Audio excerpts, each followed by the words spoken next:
الرحیم 21ویں تراویح کے چند اہم نکات۔ آج 24ویں پارے کی تلاوت کی گئی، جس میں سورہ زمر کے چوتھے رکوع سے بیان شروع ہوتا ہے۔ وہ اللہ ہی ہے جو موت کے وقت روحیں قبض کرتا ہے۔ جو ابھی نہیں مرا اس کی روح نیند میں قبض کر لیتا ہے، یعنی شعور، فہم و ادراک، اختیار و ارادہ کی قوتوں کو معطل کر دیتا ہے۔ پھر جس پر وہ موت کا فیصلہ نافذ کرتا ہے اسے روک لیتا ہے، اور جسے زندہ رکھنا چاہتا ہے اس کی روحیں ایک مقررہ وقت کے لیے واپس بھیج دیتا ہے۔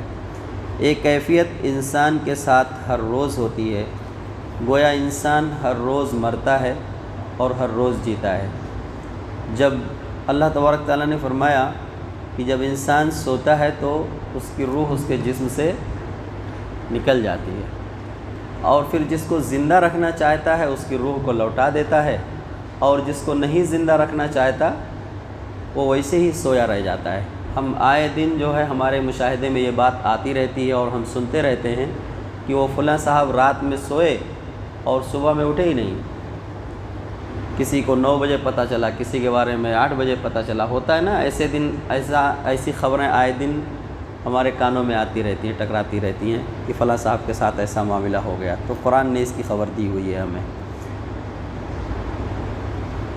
پھر سونے کے بعد کوئی انسان نہیں کہہ سکتا کہ وہ کل واقعتاً زندہ ہی اٹھے گا، وہ مر بھی سکتا ہے۔ یہ ہے انسان کی زندگی، جس کے لیے بڑا کر و فر اور بڑا غرور و تکبر میں انسان جو ہے مبتلا رہتا ہے، کسی کو خاطر میں نہیں لاتا، نہ چھوٹے کی تمیز نہ بڑے کی تمیز، انا پرستی اور غرور میں ڈوبا ہوا ہے، جبکہ وہ رات میں سویا ہے، صبح اٹھنے کا بھروسہ نہیں ہے۔ رات میں سویا ہے، صبح اٹھنے کا بھروسہ نہیں ہے۔ ایسی زندگی کو لے کر کیا تکبر کرنے کا؟ کون چھوٹا کون بڑا، کیا اس سے کیا مطلب ہے؟ عاجزی کے ساتھ اللہ کی زمین پر زندگی گزار لینا، اسی میں عافیت ہے۔ اس طرح جو انسان خدا کے ہاتھ میں اتنا بے بس ہے، اگر اسی خدا سے غافل اور منحرف ہو تو وہ کیسا سخت نادان ہے۔ اس میں منکرین قرآن کی حالت بیان کرتے ہوئے ارشاد فرمایا کہ اللہ کو چھوڑ کر دوسرے سفارشی انہوں نے سمجھ رکھے ہیں کہ انہیں خدا کی پکڑ سے بچا لیں گے۔ ان کی کوئی حقیقت نہیں، نہ وہ کسی چیز پر اختیار رکھتے ہیں، نہ انہیں کوئی شعور ہے۔ سفارش کا سارا اختیار تو اللہ کے ہاتھ میں ہے کہ اس کی اجازت کے بغیر کسی کے لیے کوئی سفارش نہ کر سکے گا، اور نہ کوئی غلط بات کسی کے حق میں کہہ سکے گا۔ دوسری بات یہ ہے کہ شفاعت کے بارے میں غلط عقیدہ قائم کر لینے کی وجہ سے ان کا اعتماد اپنے گڑھے ہوئے سفارشیوں پر قائم ہو گیا ہے۔ اسی لیے جب اکیلے اللہ کا ذکر کیا جاتا ہے تو آخرت پر حقیقی ایمان نہ رکھنے والوں کے دل دھڑکنے لگتے ہیں، کیونکہ اس طرح اس کی پکڑ کا تصور سامنے آ جاتا ہے۔ مگر جب اللہ کو چھوڑ کر دوسروں کا ذکر کیا جاتا ہے تو یکایک خوشی سے کھل اٹھتے ہیں، کیونکہ اس طرح آخرت سے بے قید زندگی بسر کرنے کا لائسنس ہاتھ آ جاتا ہے۔ یہ بات ساری دنیا کے مشرکوں میں یکساں ہے، اور بدقسمتی سے اب مسلمان بھی اس کا شکار ہو گئے ہیں۔ ہمارے یہاں بھی سب بڑے بڑے باباؤں سے لوگوں نے تعلق قائم کر رکھے ہیں، اور نماز وماز سب معاف کروا رکھی ہے۔ بس کیا دل و دماغ میں بٹھا دیا گیا ہے کہ بابا تو سفارش کر ہی دیں گے۔ اب یہ ہیں ان کا دامن پکڑے ہوئے ہیں، اب تو بیڑا پار ہی ہو جائے گا، کون پکڑ سکتا ہے؟ تو یہ آج ہمارے یہاں مسلمانوں کا عقیدہ اس طرح کا بنتا جا رہا ہے۔ اللہ تبارک تعالیٰ نے فرمایا کوئی کسی کے حق میں بغیر اللہ کی اجازت کے سفارش نہیں کر سکے گا۔ لمن الملک اليوم، سارا کا سارا اختیار اور مالک اس دن کون ہوگا؟ اللہ ہوگا۔ پورا اختیار اللہ کے ہاتھ میں ہوگا۔ جس کے متعلق اللہ کہے گا کہ ان کے لیے سفارش کی جا سکتی ہے، اس کی مثال یوں لے لیں، جیسے ایک اللہ کا ولی، اللہ کا ایک بندہ جو ہے، اس کے لیے فیصلہ ہو چکا ہے جنت میں جانے کا۔ کچھ لوگ ایسے ہیں جو ایمان والے ہیں، کچھ لوگ ایسے ہیں جو ایمان والے ہیں، مگر اپنے برے اعمال کی وجہ سے کچھ دن کے لیے جہنم کے مستحق ہو چکے ہیں، وہ جہنم میں ڈالے جانے کا ان کے لیے فیصلہ ہو چکا ہے۔ اب اللہ ان کے اوپر رحم کرے گا، یا اپنے اس بندے کی توقیر اور عزت کو ان کے سامنے ظاہر کرنا ہوگا، تو اللہ تبارک تعالیٰ کہیں گے کہ یہ ہیں بھئی 50 لوگ کھڑے ہیں، اس میں سے 10 لوگوں کو جس کو آپ جنت میں لے کے جانا چاہو اس کو لے کے جا سکتے ہو۔ تو اول تو وہ بندے کا، اس بندے کو اختیار کون دے رہا ہے؟ اللہ تبارک تعالیٰ دے رہے ہیں۔ یہ اختیار اللہ کے ہاتھ میں ہوگا، یہ اختیار اللہ کے ہاتھ میں ہوگا کہ یہ 50 لوگوں میں سے 10 لوگوں کو جس کو لے کر جانا چاہو اس کو جنت میں لے کے جا سکتے ہو۔ لیکن جب اللہ کہے گا تبھی ایسا ہو سکے گا، جب اللہ کہے گا تبھی ایسا ہو سکے گا۔ اس بات کو دماغ میں، بس یہی مثال ہے کہ شفاعت کا پورا اختیار اللہ کے ہاتھ میں، اللہ جس کو چاہے گا اس کو اختیار دے گا اور جس کے متعلق چاہے گا اس کے متعلق اختیار دے گا، اپنی مرضی سے کوئی کچھ نہیں کر سکے گا۔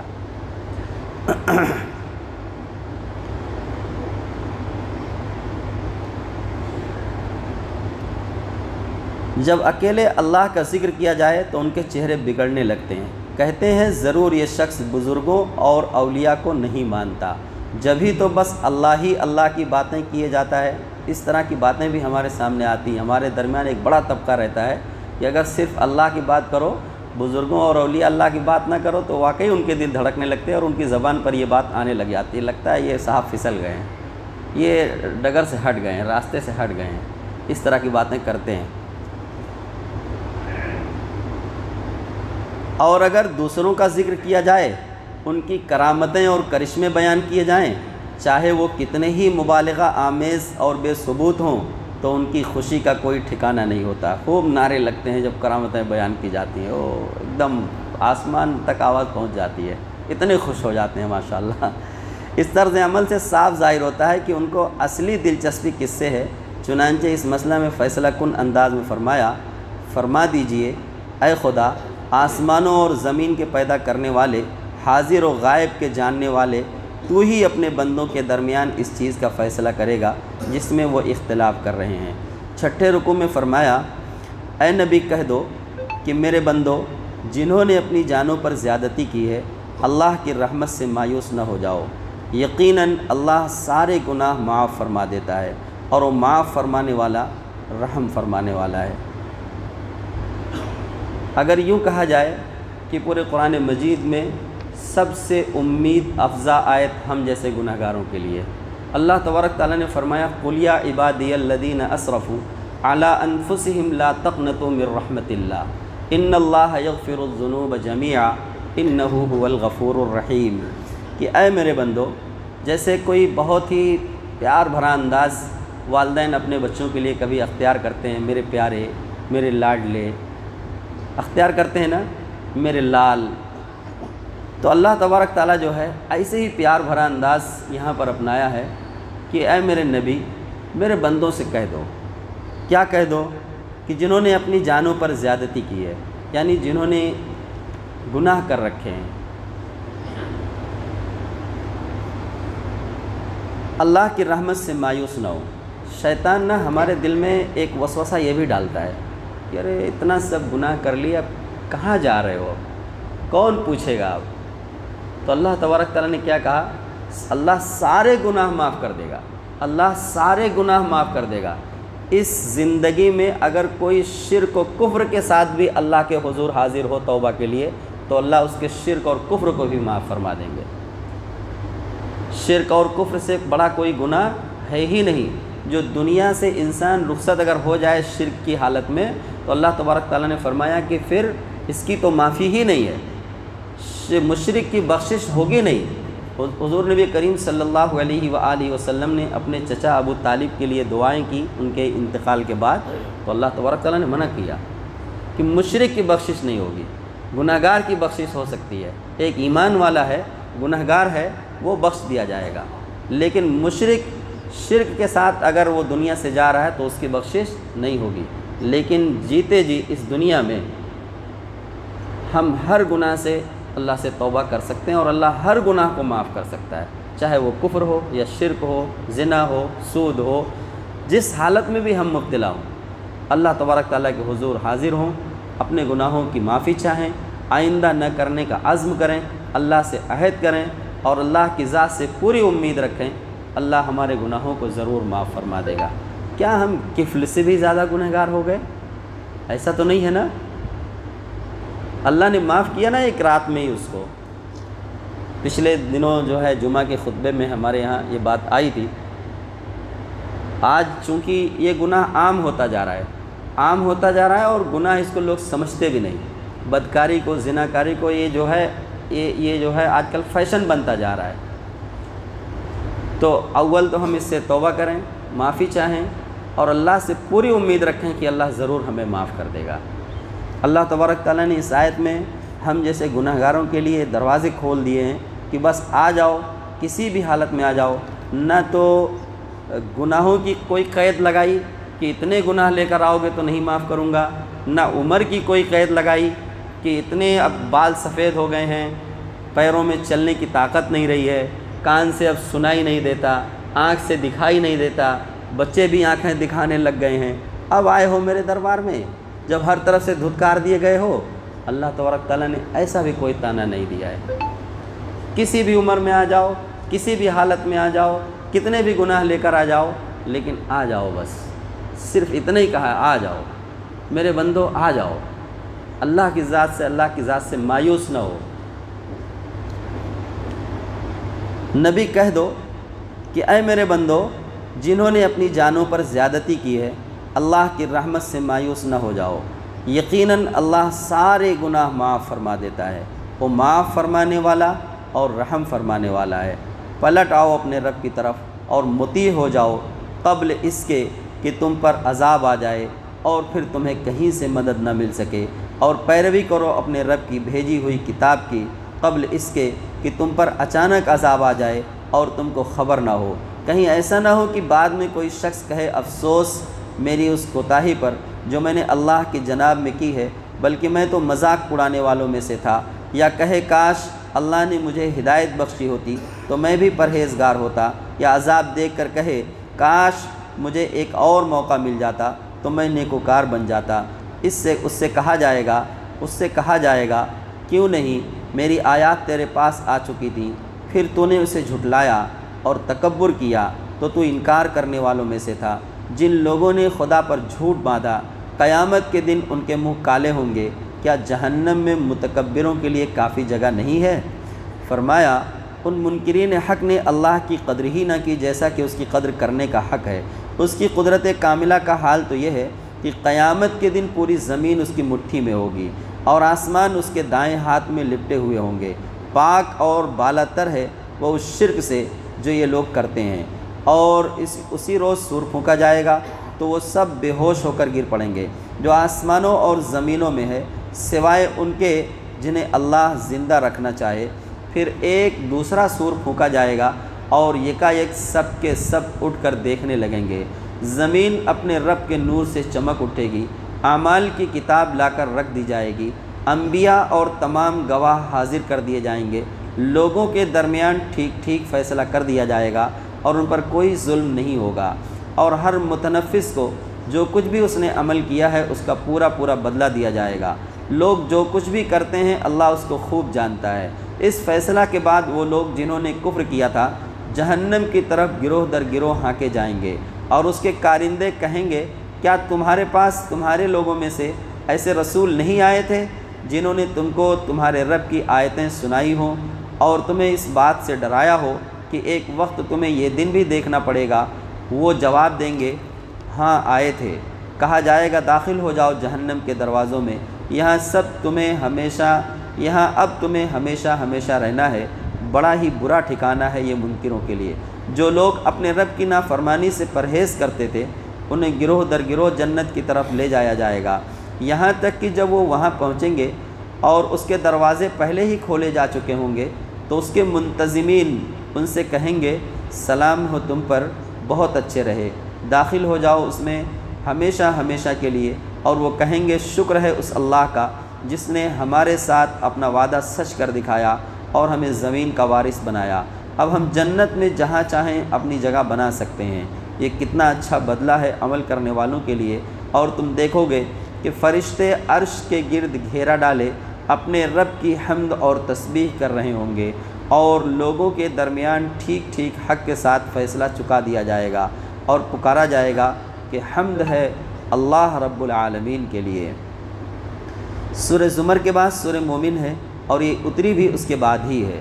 سورہ مومن میں اللہ تعالیٰ نے مسلمانوں کے ایک بڑے اعزاز کا ذکر فرمایا ہے، وہ یہ ہے کہ بندہ مومن دنیا میں جس حال میں بھی ہو اللہ کے نزدیک اتنا برگزیدہ ہے کہ عرش کے اٹھانے والے فرشتے جو عرش کے ارد گرد رہتے ہیں اور جو سب کے سب اپنے رب کی حمد کے ساتھ تسبیح کرتے ہیں، وہ مسلمانوں کے لیے استغفار کرتے رہتے ہیں۔ کتنی بڑی بات ہے یہ ہم لوگوں کے لیے کہ ہم جیسے گنہگاروں کے لیے اللہ کے وہ فرشتے جو عرش کے ارد گرد رہتے ہیں اللہ سے ہمارے لیے معافی چاہتے رہتے ہیں کہ اللہ ان بندوں کو معاف کر دے، پروردگار ان بندوں کو معاف کر دیا جائے۔ کس کے لیے معافی چاہتے ہیں وہ اللہ سے؟ کس کے لیے استغفار کرتے ہیں؟ ہمارے اور آپ کے لیے۔ اے اللہ تو ان کی مغفرت فرما اور ان کو دوزخ کے عذاب سے بچا لے۔ اے ہمارے رب تو انہیں جنت عدن میں داخل فرما جن کا تو نے ان سے وعدہ کیا ہے۔ ان کے والدین، بیوی اور اولاد میں سے جو صالح ہوں انہیں بھی داخل فرما۔ تو قادر مطلق اور حکیم ہے، تو انہیں قیامت کے دن کی برائیوں سے بچا لے۔ جس کو تو نے اس دن بچایا اس پر تو نے بڑا رحم کیا اور یہی بڑی کامیابی ہے۔ اللہ تعالیٰ نے مسلمانوں کو یہ خوشخبری سنائی کہ ان کے لیے عرش کے فرشتے دعائیں کرتے ہیں۔ اس زمانے میں کفار مکہ نبی صلی اللہ علیہ وآلہ وسلم کو قتل کرنے کی سازشیں بھی کر رہے تھے، چنانچہ جواب میں آل فرعون کے ایک ایسے شخص کا قصہ سنایا گیا جو حضرت موسیٰ علیہ السلام پر ایمان لے آیا تھا۔ اس قصہ سے 3 گروہوں کو سبق دیا گیا۔ نمبر 1، کفار کو بتایا گیا کہ جو کچھ محمد صلی اللہ علیہ وآلہ وسلم کے ساتھ تم کرنا چاہتے ہو یہی کچھ اپنی طاقت کے بلبوتے پر فرعون حضرت موسیٰ علیہ السلام کے ساتھ کرنا چاہتا تھا۔ اب کیا یہ حرکتیں کر کے تم بھی وہی انجام دیکھنا چاہتے ہو جو فرعون نے دیکھا؟ نمبر 2، محمد صلی اللہ علیہ وآلہ وسلم اور آپ پر ایمان لانے والوں کو یہ سبق دیا گیا کہ یہ ظالم بظاہر کتنے ہی زبردست کیوں نہ ہوں اور تم مقابلہ میں کتنے ہی کمزور اور بے بس کیوں نہ نظر آتے ہو، مگر تمہیں یقین رکھنا چاہیے کہ جس اللہ کے دین کو سربلند کرنے کے لیے تم کام کر رہے ہو اس کی طاقت ہر دوسری طاقت پر بھاری ہے، لہٰذا جتنی بڑی دھمکی یہ دے سکتے ہیں اس کے جواب میں بس اللہ کی پناہ مانگ لو اور اس کے بعد بالکل بے خوف ہو کر اپنے کام میں لگ جاؤ، اللہ کی مدد ضرور آئے گی۔ نمبر 3، ان دونوں کے علاوہ لوگوں کا ایک تیسرا گروہ بھی معاشرہ میں موجود تھا۔ وہ ان لوگوں کا گروہ تھا جو اپنے دلوں میں یہ جان چکے تھے کہ حق نبی صلی اللہ علیہ وآلہ وسلم کے ساتھ ہی ہے اور کفار سراسر زیادتی کر رہے ہیں، مگر یہ جان لینے کے باوجود وہ خاموشی سے یا غیر جانبدار رہتے ہوئے تماشا دیکھ رہے تھے۔ اللہ نے اس موقع پر ان کے ضمیر کو جھنجھوڑا ہے اور انہیں بتایا ہے کہ جب حق کے دشمن اعلانیہ تمہاری آنکھوں کے سامنے اتنا بڑا ظالمانہ اقدام کرنے پر تل گئے ہیں تو حیف ہے تم پر کہ تم اب بھی گھر بیٹھے تماشا دیکھ رہے ہو۔ اگر تمہارا ضمیر بالکل مردہ نہیں ہو گیا تو اٹھ کر تم وہی فرض انجام دو جو فرعون کے بھرے دربار میں اس کے اپنے درباریوں میں سے ایک سچے آدمی نے انجام دیا تھا۔ جب فرعون نے حضرت موسیٰ علیہ السلام کو قتل کرنا چاہا تھا تو جو مصلحتیں تمہیں زبان کھولنے سے روک رہی ہیں وہی مصلحتیں اس کا راستہ بھی روک رہی تھیں، مگر اس نے ہمت کر کے کہا میں تو اپنا معاملہ اللہ کے سپرد کرتا ہوں، اور ساری مصلحتوں کو ٹھکرا کر حق کی بات کہہ دی کہ کیا تم ایک شخص کو اس بنا پر قتل کر دو گے کہ وہ کہتا ہے کہ میرا رب اللہ ہے، اور فرعون اس کا کچھ نہ بگاڑ سکا۔ سورہ حامیم سجدہ میں فرمایا گیا خدائے رحمان اور رحیم نے اہل عرب پر عظیم احسان کیا ہے کہ قرآن کو عربی زبان میں ان کے لیے نذیر و بشیر بنا کر اتارا ہے۔ اس احسان کا حق یہ تھا کہ لوگ اس کی قدر کرتے، لیکن یہ تکبر کے ساتھ اس نعمت کو ٹھکرا رہے ہیں اور ایمان لانے کے بجائے اس عذاب کا مطالبہ کر رہے ہیں جس سے ان کو ڈرایا جا رہا ہے۔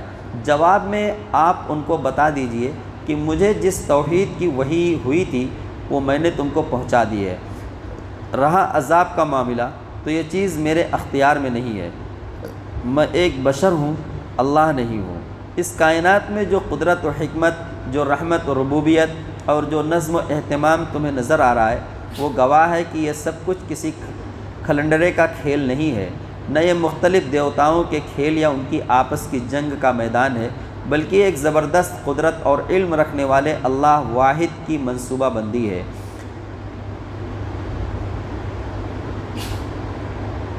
اس لیے جو لوگ اپنے گڑھے ہوئے خداؤں اور سفارشیوں کے بھروسے پر اللہ اور آخرت سے غافل ہیں، وہ اپنی شامت کے منتظر ہیں۔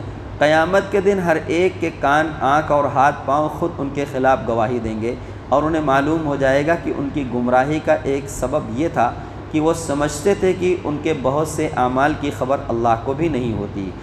جو لوگ تمام مخالفتوں اور سازشوں کے برخلاف توحید پر جمے رہیں گے، قیامت کے دن ان کے پاس فرشتے اللہ کی ابدی رحمتوں اور نعمتوں کی خوشخبری لے کر آئیں گے اور کہیں گے بس اب نہ کوئی اندیشہ ہے نہ غم، جنت میں تمہارے لیے ہر وہ چیز موجود ہے جس کو تمہارا دل چاہے اور جو تم طلب کرو۔ مسلمانوں کے صبر و استقلال کو خراج تحسین پیش کیا کہ جب ہر طرف سے ہمت شکن حالات سے سابقہ ہو، اس وقت ایک شخص ڈنکے کی چوٹ پر کہے کہ میں مسلمانوں میں سے ہوں، اور دوسروں کو بھی وہ اللہ کی طرف بلائے اور نیک عمل کرے، اس سے بڑھ کر اور اچھی بات کس کی ہو سکتی ہے۔ نبی صلی اللہ علیہ وآلہ وسلم کے سامنے اس وقت سب سے سخت سوال یہ تھا کہ جب اس دعوت کی راہ میں مشکلات کی ایسی سخت چٹانیں حائل ہیں تو راستہ کیسے نکالا جائے گا۔ اس سوال کا حل یہ بتایا گیا کہ یہ نمائشی چٹانیں خواہ کتنی ہی سخت نظر آتی ہوں، مگر اخلاق حسنہ کا ہتھیار وہ ہتھیار ہے جو انہیں توڑ کر اور پگھلا کر رکھ دے گا۔ صبر کے ساتھ کام لیجئے، اور جب کبھی شیطان اشتعال دلائے تو اس میں نہ آئیے، بلکہ اللہ سے پناہ مانگیے اور صبر اور حکمت کے ساتھ کام لیجئے۔ جو حل حضور نبی کریم صلی اللہ علیہ وآلہ وسلم کو بتایا گیا مشکل حالات میں، حالات آج بھی ایسے ہی سخت اور مشکل ہیں، لیکن اگر ہمارے اخلاق بہتر ہوں گے، اچھے ہوں گے، تو یہ جیسا کہ اللہ تبارک تعالیٰ نے فرمایا کہ یہ نمائشی چٹانیں خواہ کتنی ہی سخت نظر آتی ہوں، مگر اگر اچھے اخلاق ہیں تو اچھے اخلاق کے سامنے وہ سخت چٹانیں جو ہے ریت کا ڈھیر ثابت ہوں گی۔ اللہ تبارک تعالیٰ نے فرمایا وَمَنْ أَحْسَنُ قَوْلًا مِّمَّنْ دَعَا إِلَى اللَّهِ وَعَمِلَ صَالِحًا وَقَالَ إِنَّنِي مِنَ الْمُسْلِمِينَ وَلَا تَسْتَوِي الْحَسَنَةُ وَلَا السَّيِّئَةُ ادْفَعْ بِالَّتِي هِيَ أَحْسَنُ فَإِذَا الَّذِي بَيْنَكَ وَبَيْنَهُ عَدَاوَةٌ كَأَنَّهُ وَلِيٌّ حَمِيمٌ۔ یہ آیت ہے جس کی ترجمانی ابھی یہاں پر ہوئی ہے کہ کوئی کتنا ہی سخت دشمن کیوں نہ ہو، اگر آپ اس کے ساتھ اچھے اخلاق کے ساتھ درگزر کا معاملہ کرتے ہوئے عفو و درگزر کے ساتھ اگر اس کے ساتھ پیش آئیں گے، تو پھر اللہ تبارک تعالیٰ نے فرمایا کہ ایک دن ایسا آئے گا کہ وہ آپ کا ولی حمیم، جگری دوست بن جائے گا۔ کیا بن جائے گا؟ جگری دوست بن جائے گا۔ ہم نے تو عفو و درگزر کا معاملہ سیکھا ہی نہیں ہے، اصل میں ہم فوراً بدلے پر اتر آتے ہیں، فوراً قصاص پر اتر آتے ہیں۔ اللہ تبارک تعالیٰ نے جہاں قصاص کا بھی تذکرہ کیا ہے، وہاں پر بھی یہ فرمایا آخر میں کہ اگر تم معاف کر دو، بدلہ لے لینا یہ تمہارا اپنا اختیار ہے، بدلہ لینا چاہو لے سکتے ہو اگر تمہارے اوپر کسی نے ظلم کیا ہے، زیادتی کی ہے، لیکن اگر تم معاف کر دو تو یہ اس سے بہتر ہے۔ اگر تم معاف کر دو تو یہ اس سے بہتر ہے۔ کل جمعہ کے خطبے میں ہم نے کیا سنا؟ اللہ تبارک تعالیٰ نے فتح مکہ کے بعد عام معافی کا اعلان کر دیا۔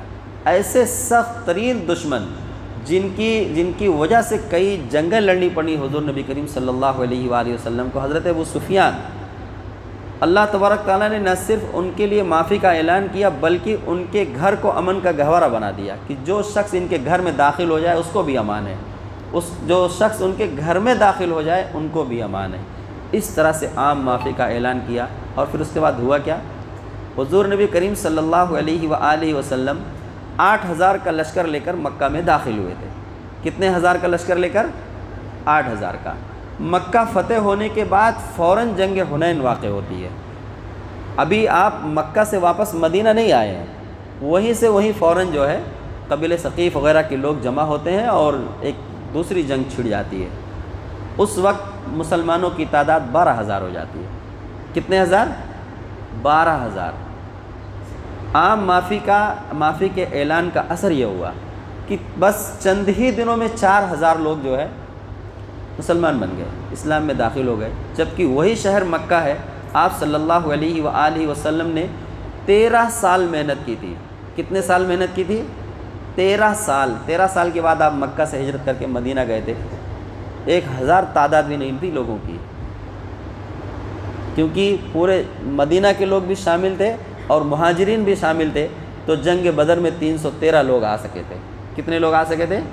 313 لوگ. تو عام معافی کا یہ اثر یہ ہوتا ہے، ہم اپنے رشتہ داروں کو نہیں معاف کر پاتے ہیں، اپنے رشتہ داروں کو درگزر نہیں کر پاتے ہیں، اپنے سگے بھائیوں کو درگزر نہیں کر پاتے ہیں.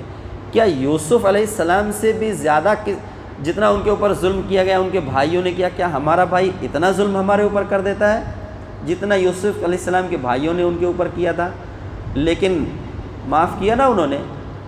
تو یہ بیان جو قصہ کیا جا رہا ہے کس دن کے لیے کیا جا رہا ہے، کس وقت کے لیے کیا جا رہا ہے، کس کے لیے کیا جا رہا ہے؟ ہمارے اور آپ کے لیے تو کیا جا رہا ہے، آج ہی کے دن کے لیے کیا جا رہا ہے. اسی دنیا میں رہتے ہوئے یہ قصے اس لیے بیان کیے جا رہے ہیں تاکہ ہم اس سے سبق حاصل کریں اور اپنی عملی زندگی میں اس کا ثبوت دیں. ہم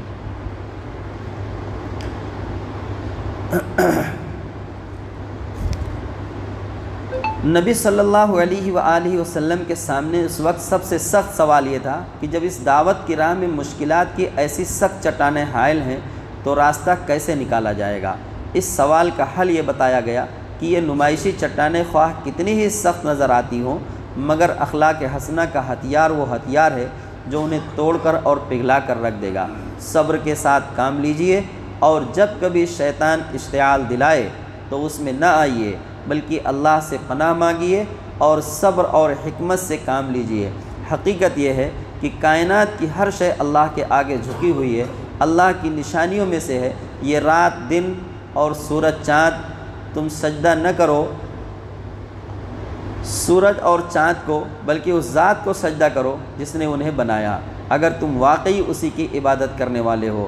اگر یہ لوگ تکبر میں اپنی بات پر اڑے رہیں تو اللہ کو اس کی پرواہ نہیں، کیونکہ مقرب فرشتے شب و روز اللہ کی تسبیح بیان کرتے ہیں اور وہ کبھی نہیں تھکتے.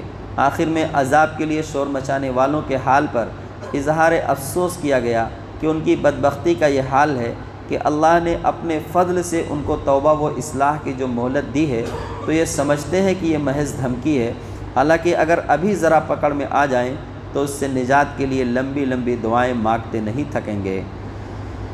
21ویں تراویح کا بیان ختم ہوا. اللہ تعالی ہم سب کو قرآن پڑھنے، اس کو سمجھنے اور اس پر عمل کرنے کی توفیق عطا فرمائے. اللہ اس کی برکتوں سے ہمارے شہر اور ہمارے ملک اور عالم اسلام کے حالات کو تبدیل فرمائے. ربنا تقبل منا انک انت السمیع العلیم وتب علینا انک انت التواب الرحیم. صلی اللہ تعالی علی خیر خلقہ محمد وعلی آلہ واصحابہ اجمعین برحمتک یا ارحم الراحمین.